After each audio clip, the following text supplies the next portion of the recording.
அறிமுகப்படுத்தியுள்ள புதிய ஓய்வூதிய திட்டத்தினுடைய மசோதாவினை பாராளுமன்றத்தை சமர்ப்பித்துள்ளது.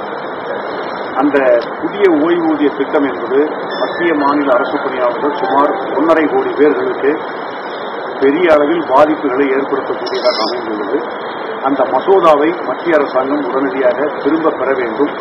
பாராளுமன்றத்தில் அங்கம் வகிக்கிற அரசியல் கட்சிகளினுடைய பாராளுமன்ற உறுப்பினர்கள் அரசு பணியாளர்களுக்கு எதிரான அந்த மசோதாவை திரும்பப் பெறுவதற்கு ஆவணம் செய்ய வேண்டும் என கேட்டுக்கொள்கிறோம். இது குறித்து நாடு முழுவதும் அனைத்து மாவட்ட தலைநகரங்களிலும் தமிழ்நாடு அரசு பணியாளர் சங்கத்தின் சார்பிலும் அகில இந்திய பணியாளர் பேரமைப்பு சார்பிலும் ஆர்ப்பாட்டங்கள் நடைபெற்றுக் கொண்டிருக்கின்றன. தமிழகத்தை பொறுத்தளவில் நேற்றைய தினம் தமிழக அரசு நிதிநிலை அறிக்கையை சமர்ப்பித்துள்ளது. இந்த நிதிநிலை அறிக்கையில் மக்கள் நல்வாழ்வு திட்டங்கள், முன்னேற்றம் குறித்தான புதிய திட்டங்களை எல்லாம் அறிவித்திருக்கிறார்கள். அந்த திட்டங்களை தமிழ்நாடு அரசு பணியாளர் சங்கத்தின் சார்பில் வரவேற்கிறோம். அந்த திட்டங்களை நடைமுறைப்படுத்துவதற்கு மக்களுக்கும் அரசுக்கும் இடையில் இருந்து பணியாற்றி வரும் அரசு பணியாளர்களுடைய கோரிக்கைகளில் விடுபட்டுள்ளன.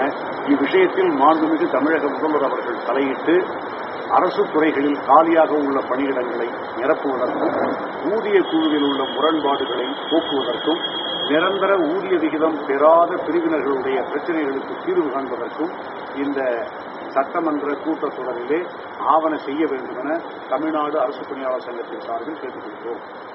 அந்த பட்ஜெட்ல சொல்லிருக்கிறாங்க. என்ன சொல்றாங்கன்னா, ஊதிய குழு முரண்பாடுகளை தீர்ப்பதற்கு முதலே ஒரு முயற்சி எடுத்து பழைய அரசாங்கம். அதற்கு பிறகு முரண்பாடுகள் தொடர்வதாக கூறி மனுக்கள் வந்து கொண்டிருக்கின்றன. இதை அரசு பரிசீலிக்க கொண்டிருக்காங்க. அதை பரிசீலித்து அதை ஆவணம் செய்ய வேண்டும் என்று. அடுத்தது ஊதிய விகிதம் நிரந்தரமாக பெறாத பிரிவினர்கள் இருக்காங்க. அவர்களுடைய கோரிக்கைகள் முக்கியமானது. அவர் குறிப்பாக சத்துணவு பணியாளர்கள், அங்கன்வாடி பணியாளர்கள், ஊராட்சி எழுத்தர்கள், கிராம பணியாளர்கள், இவர்களுக்கு நிரந்தர ஊதிய விகிதம் வேண்டும் என்பது ஒரு கோரிக்கை. அந்த நிரந்தர ஊதிய விகிதம் வேண்டும் என்ற கோரிக்கை பரிசீலிக்கப்பட வேண்டும் என்பது மிக முக்கியமானது. அப்புறம் இந்த ரேஷன் கடை பணியாளர்கள், டாஸ்மாக் பணியாளர்களுடைய ஊதியமே வறுமை கோட்டுக்கு கீழ் தான் அவர்களுடைய ஊதியம். இன்றைக்கு அரசாங்கம் நிர்ணயித்திருக்க வறுமை கோடு ஒன்று இருக்குல்ல, அதற்கு குறைவாக தான் அவங்களோட ஊதியமே இருக்கு. அவர்களுக்கு ஒரு நிரந்தர ஊதிய விகிதம் வேண்டும் என்ற கோரிக்கை நாங்கள். அதே மாதிரி அரசு பணிகளுக்கு ஆள் எடுப்பதெல்லாம் இருக்கு பாருங்க. அதுல இந்த அவுட் சோர்சிங் முறையில் ஆட்கள் எடுக்கக்கூடாதுங்கிறது எங்களுடைய அவுட் சோர்சிங் எடுக்கிறது. அது மாதிரி கோரிக்கைகள்லாம் முன்வச்சிருக்கு. ஆனா இந்த புதிய ஓய்வூதிய திட்டத்தை பொறுத்தவரை இந்த தமிழக அரசாங்கம் ஆட்சியில் இருந்தப்பதான் அமல் நடத்தப்பட்டது. ஆனால் இப்ப என்ன பண்ணிருக்காங்கன்னா, அந்த ஓய்வூதிய திட்டம் மறுபரிசீலனை செய்யப்படும்னு முதல்வர் தேர்தலுக்கு முன்னாடியே தேர்தல் பிரச்சாரத்தின் தெரிவிச்சிருக்காங்க. அதே மாதிரி பார்லிமெண்ட்லயும் அந்த புதிய ஓய்வூதிய திட்டத்தை இப்ப இருக்க ஆளுங்கட்சியினுடைய எம்பிக்கள் எதிர்த்திருக்கிறார்கள். அதை தொடர்ந்து இந்த பாராளுமன்றத்தை எதிர்த்து அந்த புதிய ஓய்வூதிய திட்டத்தை ரத்து செய்ய வேண்டும். புதிய ஓய்வூதிய ஷரத்து என்னன்னா, மாதந்தோறும் ஒரு 10% ஆஃப் ஒரு பேசிக் பே பணம் கட்டி ஆகலாம். ஆமா, அதுக்கு முதல்ல நாங்க பணம் கட்டாத பென்ஷன் கொடுத்தாங்க. இப்ப நாங்க பணம் கட்டி பென்ஷன் கொடுக்க போறோம்.